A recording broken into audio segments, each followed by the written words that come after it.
Welcome back to Footnotes and Folly, and to the end of Henry VI, Part 3. I am Pemberton.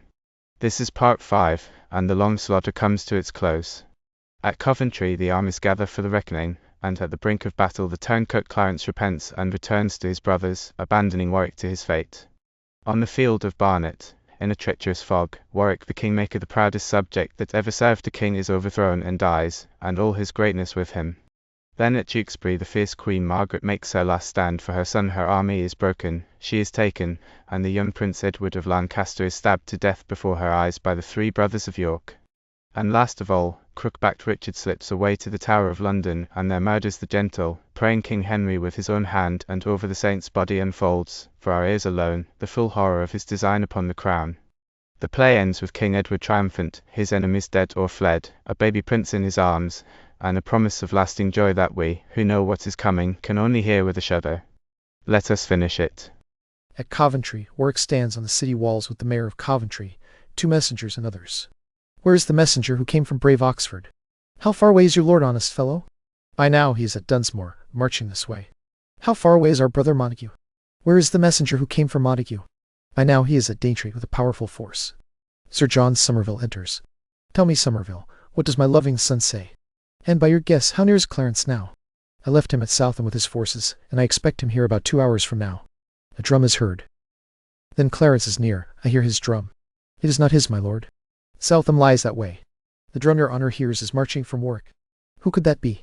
Perhaps friends we did not expect. They are close, and you will soon know. There is a march and a flourish. King Edward, Richard Duke of Gloucester, and soldiers enter. Go, trumpet, to the walls and sound a call for parley. Look how sour Warwick has manned the wall. Oh, spite that came uninvited.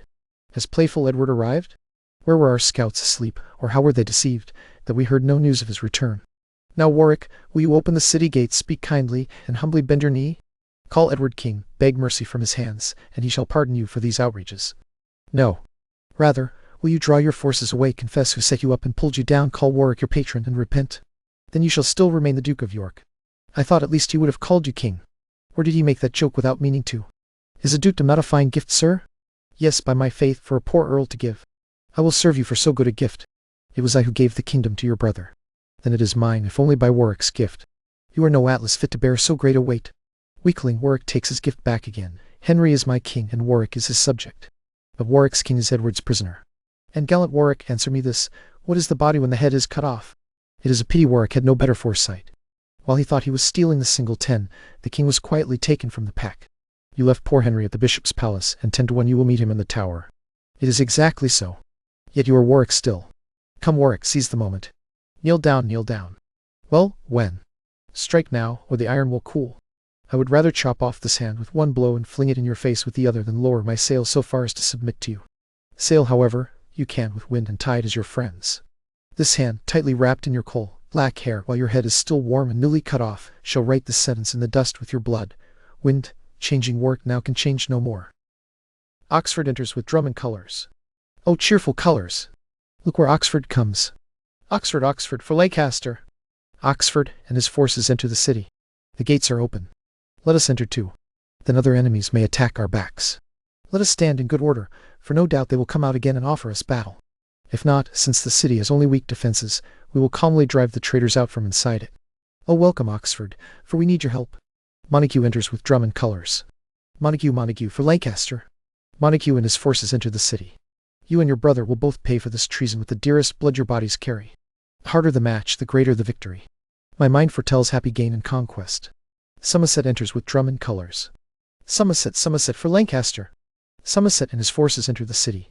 2 of your name, both Dukes of Somerset, have already sold their lives to the House of York, and you shall be the third if this sword holds.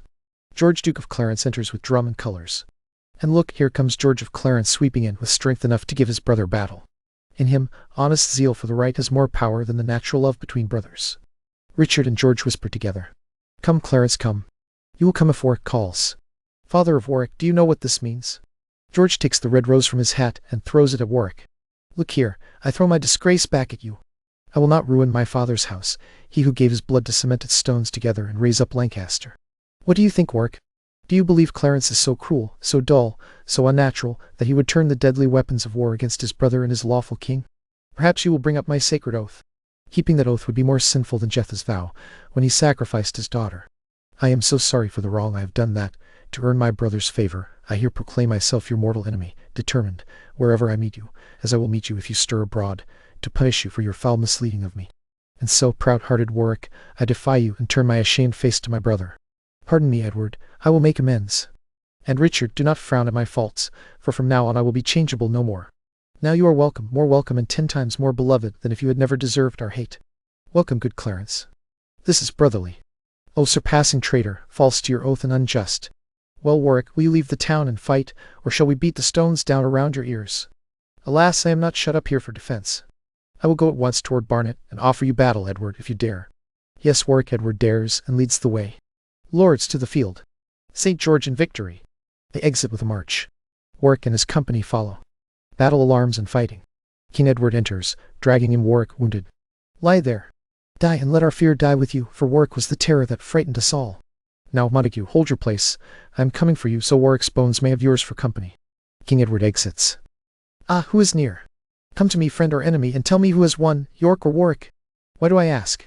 My torn body, my blood, my failing strength, my sick heart all show that I must give my body to the earth, and by my fall give victory to my foe. So the cedar yields to the axe, the tree whose branches sheltered the royal eagle, whose shade let the raging lion sleep, whose highest bough rose above Jove's spreading tree, and protected low shrubs from winter's powerful wind. These eyes, now dimmed by death's black veil, were once as piercing as the noonday sun, searching out the secret treasons of the world. The wrinkles in my brow, now filled with blood, were often compared to royal tombs, for what king ever lived whose grave I could not dig? And who dared smile when Warwick frowned? Look now, my glory is smeared in dust and blood. My parks, my walks, my manors that I owned all leave me now. Of all my lands, nothing remains to me except the length of my body. What are pomp, command, and kingship but earth and dust? And however we live, still we must die. Oxford and Somerset enter.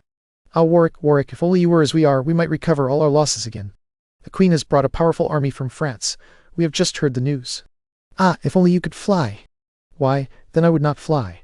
Ah, Montague! If you are there, dear brother, take my hand, and with your lips keep my soul in me a little longer.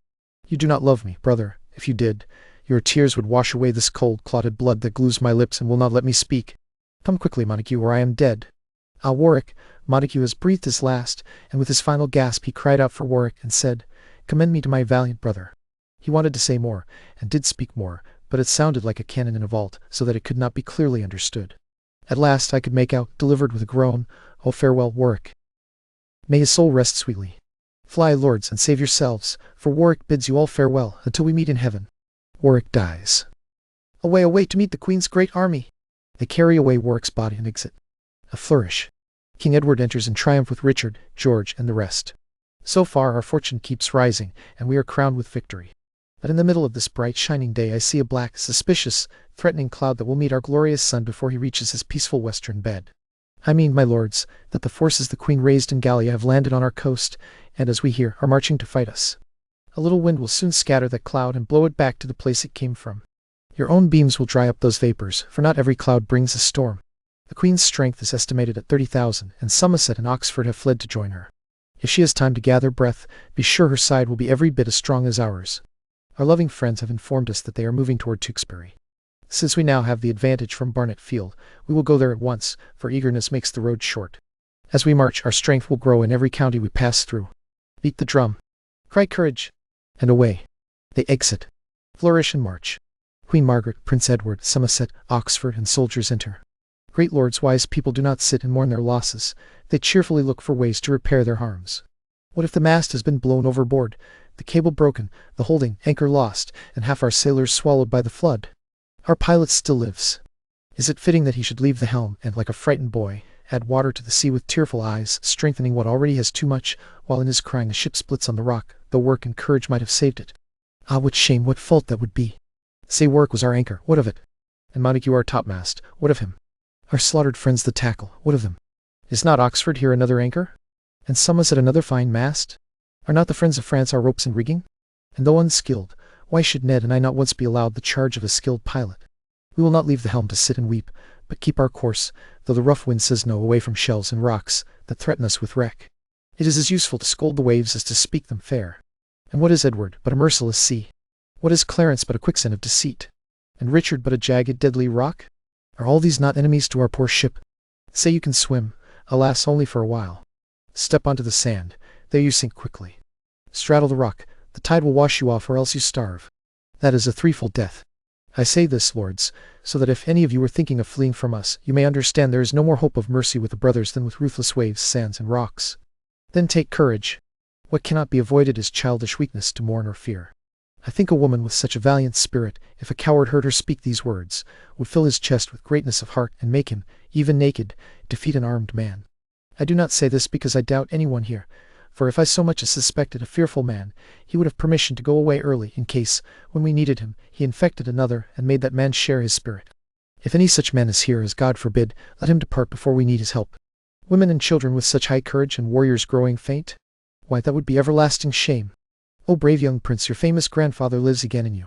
Long may you live to bear his image and renew his glories. And whoever will not fight for such a hope should go home to bed, and, like an owl seen by day, if he rises, be mocked and stared at.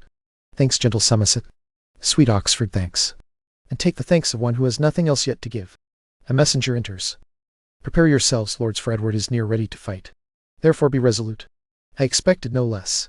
It is a strategy to hurry so fast, hoping to find us unprepared. But he is deceived, we are ready. It cheers my heart to see your eagerness. Set our battle here, from this place we will not move. Flourish and march. King Edward, Richard, George, and soldiers enter. Brave followers, over there stands the thorny wood which, with heaven's help and your strength, must be cut up by the roots before night.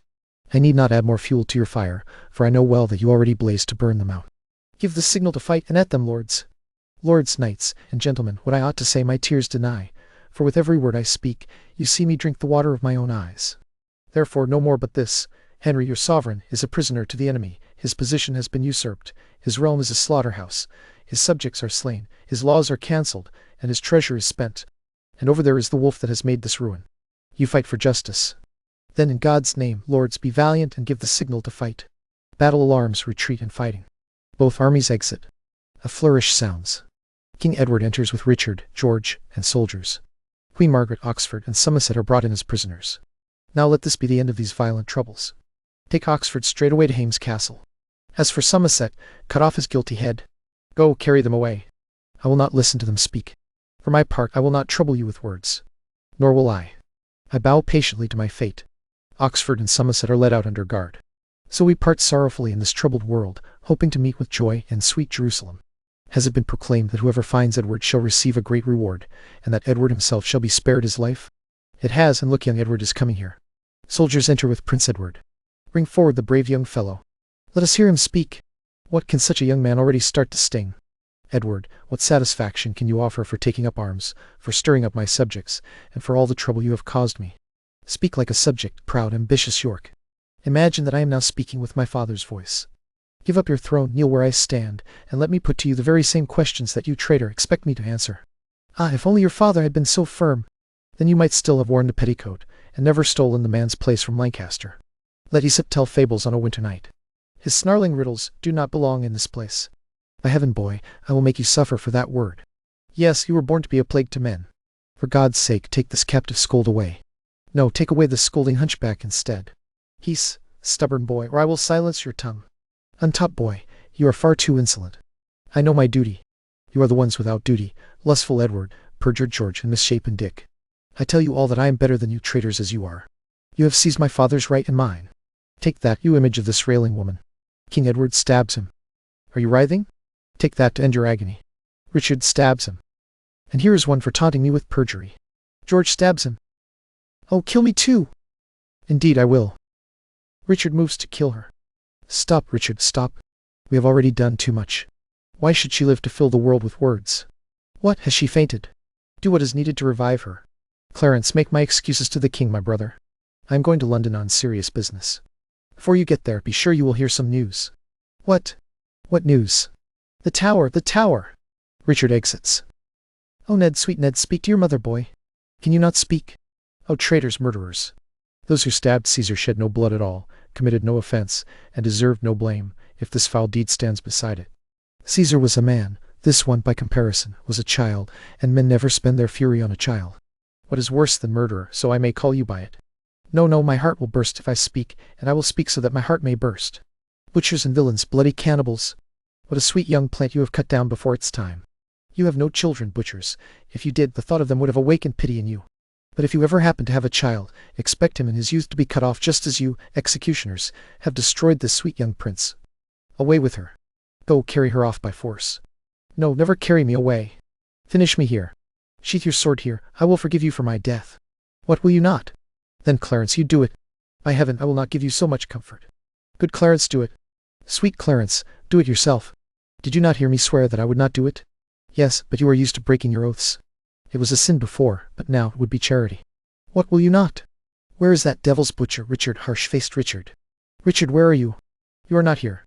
Murder is your act of charity. You never turn away petitioners who ask for blood. Away, I say. I command you, carry her off. May the same come to you and yours as has come to this prince. She is taken out. Where has Richard gone? To London at full speed, and as I guessed, to make a bloody supper in the Tower. He acts quickly when a thing comes into his head. Now, let us march away. Release the common soldiers with pay and thanks, and let us go to London to see how our gentle queen is doing. And now I hope she has borne me a son. They exit. King Henry and Richard enter on the walls of the Tower, with the lieutenant. Good day, my lord. What, are you so deep in your book? Yes, my good lord. Or rather, I should only say my lord. It is a sin to flatter, and good is little better. Good Gloucester and good devil sound much the same, and both are absurd, so I will not call you good lord. Sirrah, leave us alone. We must speak privately. The lieutenant exits. So the careless shepherd runs from the wolf. So the harmless sheep first gives up his fleece, and then his throat to the butcher's knife. What death scene does Roscius have to perform now?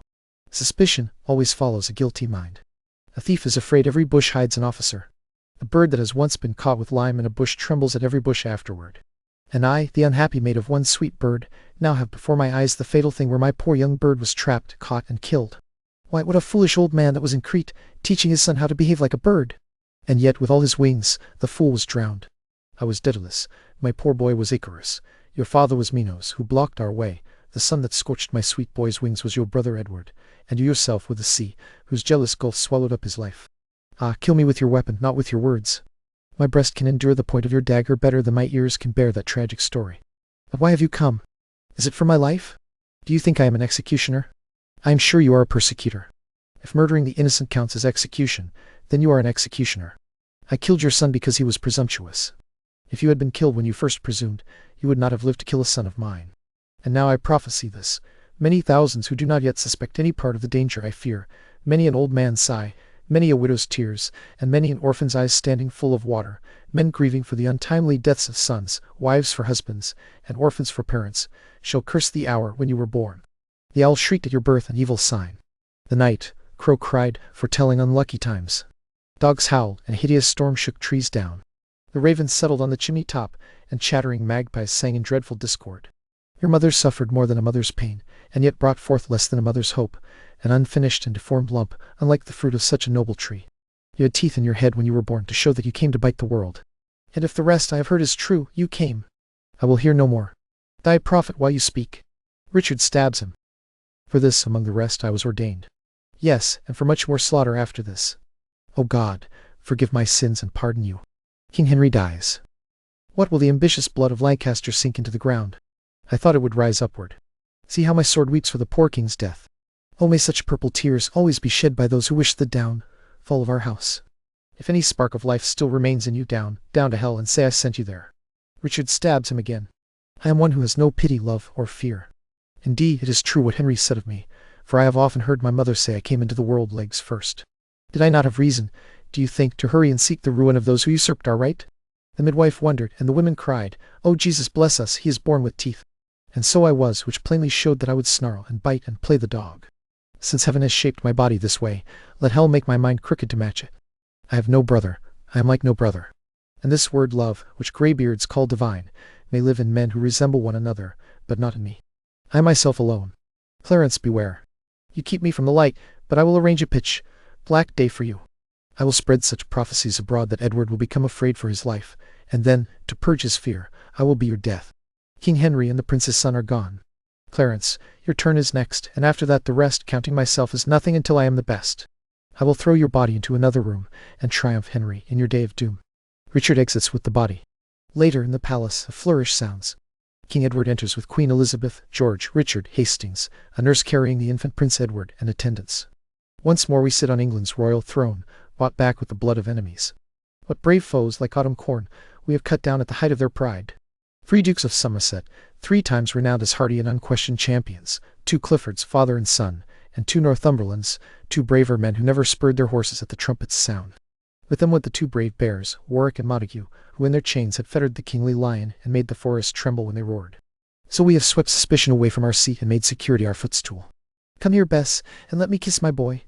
Young Ned, for you, your uncles, and I have stood watch in armor through winter nights, and marched on foot in summer's burning heat, so that you might peacefully recover the crown, and you shall reap the profit of our labors. I will ruin his harvest, if your head were laid low, for the world has not yet truly noticed me. This shoulder was made so thick to lift, and it shall lift some weight or break my back. Work out the way, and that shall carry it through. Clarence and Gloucester, love my lovely queen, and kiss your princely nephew, both of you my brothers. The duty I owe to your majesty, I seal upon the lips of the sweet child. Thanks, noble Clarence, worthy brother, thanks. And to show that I love the tree from which you sprang, witness the loving kiss I give the fruit. To tell the truth, Judas kissed his master just this way, and cried all hail when he meant nothing but harm. Now I am seated as my soul desires, having my country's peace and my brother's love. What does your grace want done with Margaret? Regnier, her father, has pawned the Sicils and Jerusalem to the King of France, and they have sent the money here for her ransom. Send her away and carry her from here to France. And now what remains, but that we spend our time with stately triumphs and merry comic shows, the kind that suit the pleasure of the court. Sound drums and trumpets! Farewell, bitter trouble, for here I hope our lasting joy begins. They all exit. And there the third part of King Henry VI ends not in true peace, but in the exhausted quiet after a generation of murder. Warwick the Kingmaker lies dead at Barnet, the brave, doomed Prince of Lancaster is butchered at Tewkesbury, and saintly King Henry, who never wanted a crown and was never fit to keep one, is stabbed to death in the Tower by the smiling monster who means to wear it himself. King Edward IV sits at last upon a throne washed clean of rivals, dandling his infant son and dreaming of lasting joy, and behind his shoulder stands crook-backed Richard of Gloucester, who has just shown us, over a dead king's body, exactly what he intends. The road runs straight on from here to the horrors of Richard III. Thank you for sitting with the whole of Henry VI, Part 3. Mind the footnotes, and beware the folly.